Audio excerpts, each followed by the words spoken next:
So, how do you overcome nervousness and boost your self confidence, especially in virtual environments? Now, what I'm going to be sharing with you today, you can apply to both virtual and in person environments. But in future sessions, we are going to go into some very specific things that you'll need to keep in mind when you're operating in a blended or a virtual environment, okay, like many of us are. I've actually been working via video for more than 11 years now, over 10 years full time. So let's talk about this. How do you overcome nervousness or anxiousness whenever you have to do something like an interview or an update in a meeting or a presentation? How do you overcome that nervousness or anxiousness? So I'm going to give you some tips and some strategies and techniques. Then we're going to break those down and do each one in a separate video. So the first thing is that it's okay. Now listen to this. It's okay and perfectly normal to feel nervous or anxious before certain kinds of speaking situations. It's perfectly normal. It's perfectly natural.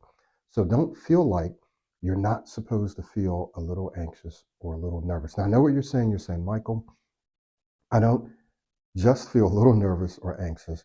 I get butterflies that are taking me away. I feel nauseous. I sweat. I lose my train of thought. I get cloudy. I'm just not able to articulate what I'd like. So it's more than just a little bit.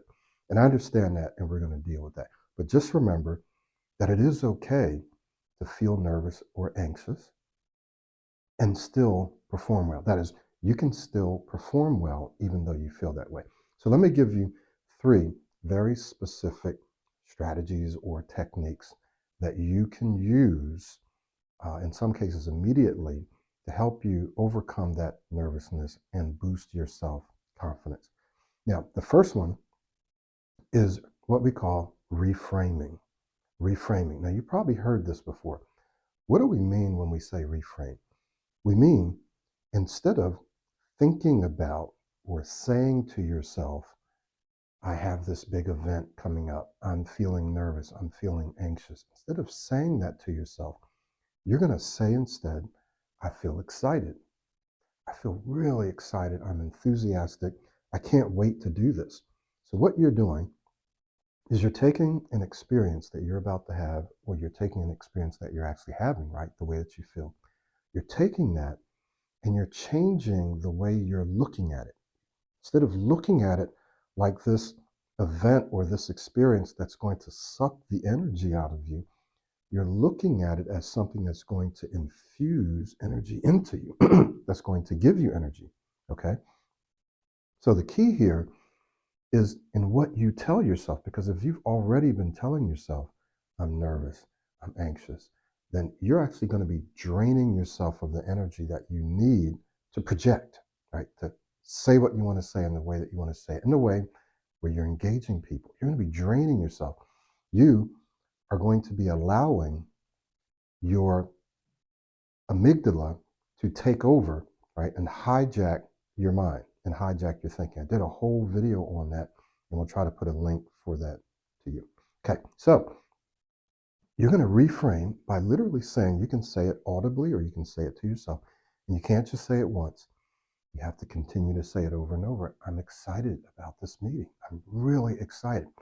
Because the way your body is reading that is virtually the same, right? When you feel super excited about something, it feels almost the same as when you feel really anxious or nervous. Often it's in the way that you're interpreting it and the way that you channel, focus, or use that energy, right? You can channel and you can use it to energize you, or you can use it to what? To de-energize you, right? To suck the energy out of you so that you're not able to perform well. All right. So the first one is to reframe. The second one is to remind yourself. First one's what? Reframe. Second one's remind yourself through self-talk and affirmations. Now, this is something that you can do leading up to the experience, right? And it's something you can do in the moment. Now, remember, I'm going to do a video on each one of these, so I won't go into detail. But there are things that you need to be saying to yourself as you prepare for that meeting, as you lead up to that meeting, that will change your mindset, the way that you're thinking, and the way that you feel. Now, so you want to be reminding yourself of those things. What's the third one? Well, the third one is to rehearse. Rehearse whatever it is that you're going to say. And you're going to say, well, I don't really need to rehearse because I kind of know what I want to say. But yes, you do. And you're going to rehearse on video. And there are some very specific reasons why you want to rehearse what you're going to say in that meeting, what you're going to say in that interview, right? On video. It's very important. And we'll get into the details in a separate video. So 3 strategies and or techniques that you can use to overcome nervousness and anxiousness. These techniques are very practical. Been using them for decades myself, right? Been teaching them for more than a decade. They are based on neuroscience. They're based on habit formation. They are solid and they work. One of them is what? They all start with an R. The first one is reframing, right? You've probably heard this before. And then the second one is what? Reminding yourself. This is through self-talk and affirmations. Extremely powerful. It's something that you already do, but often you do it in the negative. And then the third one is actually rehearsing, right? When you rehearse and you rehearse on video, there are some things that happen that won't happen if you don't do it on video, and it won't happen if you don't rehearse. So we'll get into the details in 3 separate videos, okay? My name is Michael Williams. Go ahead, like this video.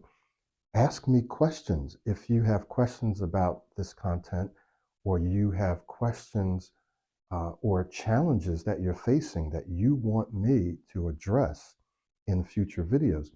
Put those in the comments. Like the video.